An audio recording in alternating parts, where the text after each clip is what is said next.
Kumar, American പ്രസിഡന്റിൻ്റെ China സന്ദർശനത്തെ ഒരു പരാജയമായിട്ട് മാധ്യമങ്ങൾ കാണുന്നു. എന്താ കാര്യം? സുജാതൻ, അതെ, എനിക്ക് ട്രംപിന് വലിയ ബഹുമാനമാണ്, ആദരവാണ്. കാരണം അദ്ദേഹം പറയുന്ന മാഗ, മേക്ക് അമേരിക്ക ഗ്രേറ്റ് അഗെയിൻ, ആ ക്യാമ്പയിൻ്റെ ഉപജ്ഞാതാവ് അദ്ദേഹമാണ്. എന്താ ദേശീയവാദി എന്നുള്ള രീതിയിൽ എനിക്ക് അദ്ദേഹത്തോട് വലിയ ബഹുമാനം ആദരവുണ്ട്. അദ്ദേഹത്തിൻ്റെ വീക്ഷണത്തിൽ നിന്ന് നോക്കുമ്പോൾ നമുക്ക് അദ്ദേഹം പറയുന്നത് ശരിയാണെന്ന് തോന്നും. പക്ഷേ ഈ ചൈനീസ് സന്ദർശനം തികച്ച് പരാജയമായിരുന്നു. അത് മാത്രമല്ല, അദ്ദേഹം നാണം കിട്ടു. ചൈനക്കാർ അദ്ദേഹത്തെ നാണം കെടുത്തി വിട്ടു. എല്ലാ അർത്ഥത്തിലും അത് പരാജയമായിരുന്നു.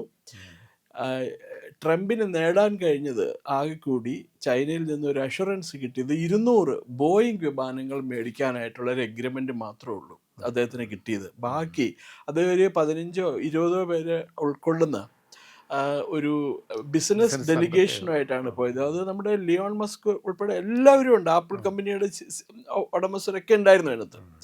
അവരെല്ലാവരും നിരാശയോടുകൂടിയാണ് തിരിച്ചു വന്നത്. ഇപ്പം ഞാനിപ്പോൾ ലേറ്റസ്റ്റ് ഇത് കേട്ടത്, അവർ മുഴുവൻ തിരിച്ചു പോരാന്നിരുത്. ട്രംപ് വെള്ളിയാഴ്ച തന്നെ പോയിരുന്നു യാത്ര കഴിഞ്ഞിട്ട്. വ്യാഴം വെള്ളിയായിരുന്നു അദ്ദേഹത്തിൻ്റെ സന്ദർശനം. വെള്ളിയാഴ്ച അദ്ദേഹം തിരിച്ചുപോയി. ഇവരൊക്കെ ഇന്നലെയാണ് പോയത്. പോയ സമയത്ത് ചൈനക്കാർ കൊടുത്ത കോംപ്ലിമെൻറ്റ്സ് മുഴുവൻ അവർ അവിടെ ഡസ്റ്റ്ബിന്നിൽ വലിച്ചെറിഞ്ഞിട്ട് പോയി എന്നാണ് ഞാനൊരു വാർത്ത കേട്ടത്. ഇപ്പോൾ ട്രംപ് അവർ നല്ല ഒരു ഔദ്യോഗിക സ്വീകരണമൊക്കെയാണ് ട്രംപിന് നൽകിയത്. ടി വിയിൽ കാണാമായിരുന്നു. മിലിറ്ററി ഗാർഡ് ഓഫ് ഓണറും അതൊക്കെ കൊടുത്ത് കുട്ടികളൊക്കെ വന്ന് രംഗത്ത് വന്ന് 500 കുട്ടികൾ നിന്ന് പൂക്കളൊക്കെ വീശി ചൈനീസ് ശൈലിയിൽ സ്വീകരിക്കുകയൊക്കെ ചെയ്തു. പക്ഷേ ഈ യാത്ര കൊണ്ട് ട്രംപിനൊന്നും കിട്ടിയില്ല എന്ന് മാത്രമല്ല, ചൈന ഒരു കാര്യം കൂടി ട്രംപിനെ മനസ്സിലാക്കി കൊടുത്തു. നിങ്ങൾ നമ്പർ 1 ഒന്നും അല്ല ലോകത്ത്, നിങ്ങളുടെ ഒപ്പം നിൽക്കുന്ന രാജ്യമാണ് ഞങ്ങൾ എന്ന് ചൈന ട്രംപിനെ മനസ്സിലാക്കി കൊടുത്തു. തൈവാൻ്റെ കാര്യത്തിൽ ഒരു താക്കീത് കൊടുത്തു. അതെ അതെ, തൈവാൻ്റെ കാര്യത്തിൽ താക്കീത് കൊടുത്ത്. ഇപ്പം എന്താ പറ്റിയെന്ന് വെച്ചാൽ, നല്ല സ്നേഹത്തോടു കൂടിയുള്ള താക്കീതാണ് കൊടുത്തത്. ഇറാൻ അമേരിക്ക യുദ്ധത്തിൽ ചൈന നിഷ്പക്ഷമായിട്ട് നിന്നിട്ട് പറഞ്ഞു, ഈ ഹോർമുസ് സ്ട്രേറ്റ് അടച്ചത് ഒട്ടും ന്യായീകരിക്കാനാവുന്നതല്ല. അതുവഴി വരുന്ന അന്താരാഷ്ട്ര മറ്റേ വാണിജ്യമായിട്ട് ബന്ധപ്പെട്ട് കപ്പലുകളെയൊക്കെ തടയുക എന്ന് പറയുന്നത് തെറ്റാണ്. അത് ചൈനയ്ക്കും കൂടി ബാധിക്കുന്നതാണ്. കാരണം ചൈനയ്ക്ക് എണ്ണ വേണമല്ലോ. അതൊക്കെ ഈ ഹോർമുസ് സ്ട്രേറ്റ് വഴിയാണ് വന്നുകൊണ്ടിരുന്നത്.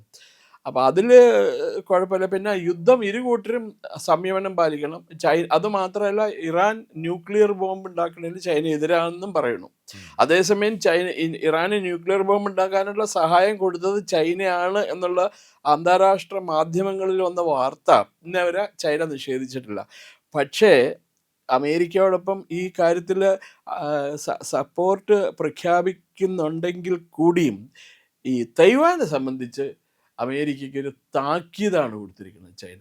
നിങ്ങൾ ഇനി മേലാൽ തൈവാൻ ആയുധം കൊടുത്തു എന്ന് അറിഞ്ഞാൽ, അതുപോലെ ഈ തൈവാൻ ചൈന കടൽ എടുക്കൽ നിങ്ങളുടെ കപ്പലുകൾ വന്നിട്ടുണ്ടെങ്കിൽ കളി മാറും, സംഘർഷവും യുദ്ധവും നമ്മൾ തമ്മിലാവും എന്ന് മുഖത്ത് നോക്കി പറഞ്ഞു പോലും ഷീ ജിൻപിങ് ട്രംപ് പറഞ്ഞു, he was the greatest leader, fantastic leader. അങ്ങനെ അദ്ദേഹത്തിന്റെ കുറെ സൂപ്പർലേറ്റീവ്സ് ഉണ്ട്. എവിടെ പോയി കഴിഞ്ഞാൽ ആരെ കണ്ടാലും പറയും ഗ്രേറ്റസ്റ്റ് ലീഡർ. പ്രധാനമന്ത്രി നരേന്ദ്രമോദിനെ പറയുന്നത്, he was a fantastic and superb leader, the great prize which India has got എന്നൊക്കെ പറയുന്നുണ്ട്.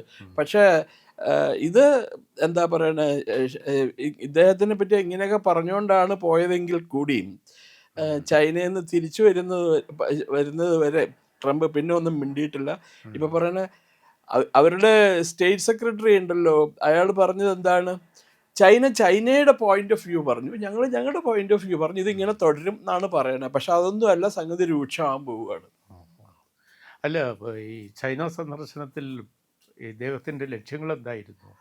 പ്രധാനമായിട്ടും ഒന്ന് ഒരു ഫെന്റനൈൽ പ്രീകഴ്സർ കണ്ടുപിടിക്കുക എന്നുള്ളതായിരുന്നു. ഫെന്റനൈൽ എന്ന് പറഞ്ഞിട്ടുണ്ടെങ്കിൽ ഒരു മയക്കുമരുന്ന് ഉണ്ടാക്കുന്നതിനുള്ള റോ മെറ്റീരിയലാണ്, റോ കെമിക്കലാണത്.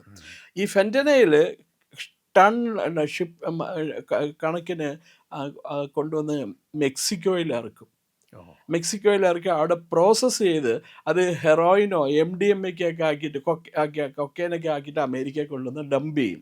അങ്ങനെ അമേരിക്കയിലെ നല്ലൊരു വിഭാഗം ജനങ്ങൾ ഈ ഫെൻറ്റനൈൽ മരുന്ന് കഴിച്ച് അതിൻ്റെ അഡിക്റ്റ് ആക്കിയിരിക്കുകയാണ്. അപ്പോൾ അത് നിർത്താനായിട്ടാണ് പ്രസിഡന്റ് ട്രംപ് പ്രധാന പങ്ക് വഹിച്ചത്, പ്രധാനമായിട്ട് ഫോക്കസ് ചെയ്തത്. പിന്നെ അത് കൂടാണ്ട് ഈ ചൈനയുടെ അടുത്ത് നിന്ന് അവർക്ക് റെയർ എർത്ത്സ് ഉണ്ട്. ചില യുദ്ധവിമാനങ്ങൾ ഉണ്ടാക്കാനും പിന്നെ ആണവ റിയാക്ടറിനും ഇതിനെല്ലാം വേണ്ടിയിട്ടുള്ള ചില മെറ്റീരിയൽസ് ഉണ്ട്. അത് കിട്ടാനായിട്ടും ചൈനയാണ് അതിൻ്റെ മൊണോപ്പൊളി, ചൈനയ്ക്കാണ്, കുത്തക അതിൻ്റെ ആണ്, അവരുടെ കയ്യിൽ മാത്രമേ ഉള്ളൂ. അത് കിട്ടാനൊക്കെ ആയിട്ടാണ് അദ്ദേഹം പോയത്. അത് നടന്നില്ല. പിന്നെ ഒരു അമേരിക്കയിൽ ഹോങ്കോങ്ങിൽ ഒരു വലിയ ഒരു മുഗൾ മീഡിയ മുഗളുണ്ട്.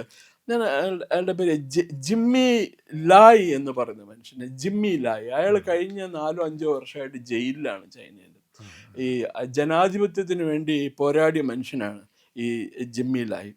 അപ്പോൾ അയാളെ വിട്ടയക്കണം, അയാളെ സുഖമല്ല, 78 വയസ്സായി, അയാളെ വിട്ടയക്കണം എന്നും പറഞ്ഞുകൊണ്ടാണ് ഈ പ്രസിഡന്റ് ട്രംപ് അവരോട് പറഞ്ഞു പോലും. അവർ കേട്ട ഭാവം വെച്ചില്ല, ഒരു കമ്മിറ്റ്മെന്റും കൊടുത്തിട്ടില്ല. ജിമ്മിയിലായി ചൈനയിൽ ജനാധിപത്യമല്ലല്ലോ.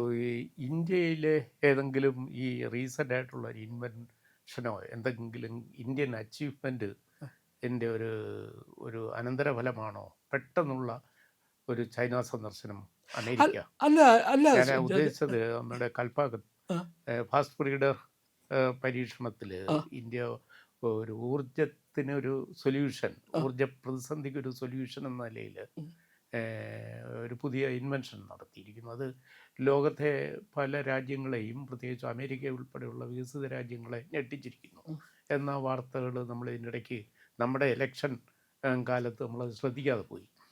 പക്ഷേ അത് ഒരു വസ്തുതയാണ്.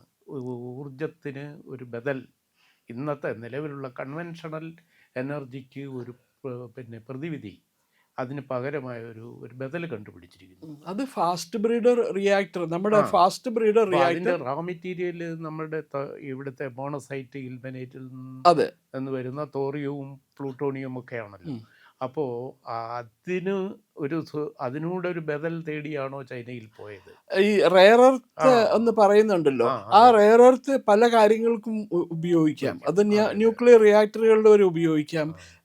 അതിനൊക്കെ വേണ്ടിയിട്ടാണ് അത്. ഫാസ്റ്റ് ബ്രീഡറിൽ അമേരിക്ക പരാജയപ്പെട്ടതാണ്. ഫാസ്റ്റ് ബ്രീഡർ അവരില്ല. ഇപ്പം നമുക്ക് ഫ്രാൻസിന് മാത്രമേ ഉള്ളൂ fast breeder reactor. American technology പരാജയപ്പെട്ടതാണ്. ഇപ്പം നമ്മുടെ റിയാക്ടർ ഇനിയിപ്പോൾ ഏതാനും മാസങ്ങൾക്കുള്ളിൽ തന്നെ അത് കമ്മീഷൻ ചെയ്യും. കൊമേഴ്സ്യൽ വൈദ്യുതി അതിൽ നിന്ന് ഉൽപ്പാദിപ്പിക്കും. 500 മെഗാവാട്ട് ഉണ്ട് കൽപ്പാക്കത്തുള്ളത്. നമ്മൾ അതിനെക്കുറിച്ച് ഒരു ഇത് ചെയ്തിട്ടുണ്ടായിരുന്നു. പക്ഷെ ഇത് 2004 പണി തുടങ്ങിയതാണ് ഇന്ത്യ കൽപ്പാക്കത്തുള്ള ന്യൂക്ലിയർ ഈ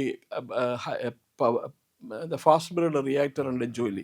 അത് പല കാരണങ്ങളാൽ നീണ്ടു പോയി. അങ്ങനെയാണ് ഇപ്പോൾ 2026 22 വർഷം കഴിഞ്ഞിട്ടാണ്. 2011 ഇത് കമ്മീഷൻ ചെയ്യേണ്ടിയിരുന്നത്. ഇപ്പോൾ 2026 കഴിഞ്ഞപ്പോഴാണ് അത് പ്രവർത്തനക്ഷമമായത്. പിന്നെ ഇപ്പോൾ ഏതാനും 6-7 മാസങ്ങളോടി എടുക്കും അത് ക്രിട്ടിക്കൽ ആവാനായിട്ട്. ക്രിട്ടിക്കൽ ആവാം എന്ന് പറഞ്ഞാൽ പ്രവർത്തനക്ഷമമായി എന്നർത്ഥം. ചൈനയ്ക്ക് ഇത്ര റെയർ എർത്ത് റിസോഴ്സസ് ഉണ്ടോ? ഉണ്ട്. ചൈനയ്ക്ക് റെയർ എർത്ത് മെറ്റീരിയൽസ് ഉണ്ട്, കുറേ അധികം ഉണ്ട്. ഇപ്പം ലോകത്തിൽ തന്നെ അവരൊക്കെ വളരെ സ്ട്രോങ് പ്രസൻസ് ഉണ്ട് ആ ഫീൽഡിൽ. പെർമനൻറ്റ് എന്തുവേണ്ടി പറയുക, റെയർ എർത്ത് മാഗ്നറ്റ്സ് എന്നൊക്കെ പറയും, മാഗ്നറ്റിക് റെയർ എർത്ത് എന്നൊക്കെ പറയും. അതൊക്കെ അവർക്കുണ്ട്. അത് ഈ ഏത് വ്യവസായ മേഖലകളിലും സെൻസിറ്റീവായിട്ടുള്ള സ്ട്രാറ്റജിക് ആയിട്ടുള്ള വ്യവസായ മേഖലകളിലൊക്കെ ഇതിന് വളരെയധികം ഉപയോഗമുള്ളതാണ്.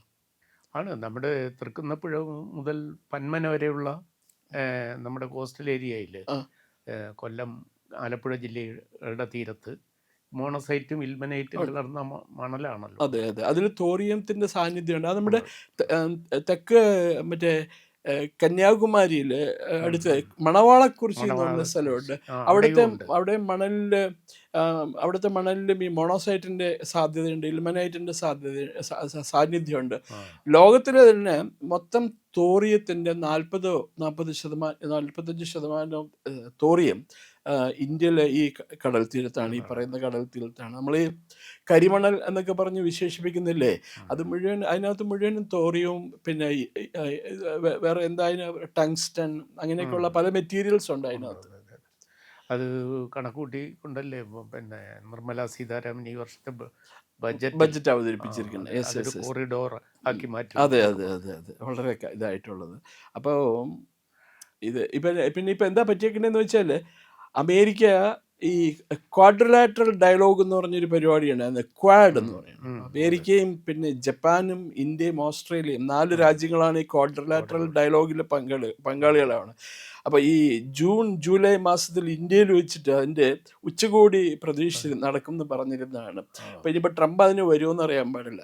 കാരണം അവർക്ക് എന്തെങ്കിലും അഷുറൻസ് കൊടുത്തിട്ടുണ്ടാവും. ഈ ക്വാഡ്രിലാറ്ററൽ ഡയലോഗിൽ ചൈനയില്ല, ചൈനേനെ അവരെ അടുപ്പിച്ചിട്ടില്ല.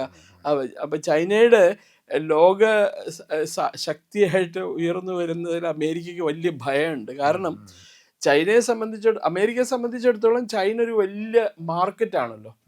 അപ്പോൾ ഈ ചൈനേനെ ഒറ്റപ്പെടുത്തേണ്ടത് അമേരിക്കയുടെയും കൂടി താല്പര്യമാണ്. എന്നിട്ട് വേണം അവർക്ക് കച്ചവടം നടത്താൻ വേണ്ടിയിട്ട്. ഈ അമേരിക്കൻ സന്ദർശനം ഏതായാലും ഈ ഡിപ്ലോമസി ഇപ്പോൾ ഫെയിലിയറായി. തീർച്ചയായിട്ടും അത് പരാജയപ്പെട്ടു. ഇനിയിപ്പോൾ ട്രംപിന് അമേരിക്കയിൽ പോയിട്ട് എന്തെങ്കിലും പ്രത്യേകിച്ച് പറയുമെന്ന് എനിക്കറിയില്ല. അവിടുത്തെ ജനങ്ങളെ അപ്പീസ് ചെയ്ത് നിർത്താൻ ഇനി എന്തെങ്കിലും വേലത്തരങ്ങൾ കാണിക്കും. പ്രിയപ്പെട്ട പ്രേക്ഷകരെ, മറ്റുള്ളവർ പറയാത്ത വാർത്തകളാണ് നിങ്ങളിലേക്ക് ഇന്ത്യ ലൈവ് എത്തിക്കുന്നത്. നമ്മുടെ ചാനൽ ഇതുവരെ സബ്സ്ക്രൈബ് ചെയ്തിട്ടില്ല എങ്കിൽ ഉറപ്പായിട്ടും ഇപ്പോൾ തന്നെ ചെയ്യണം.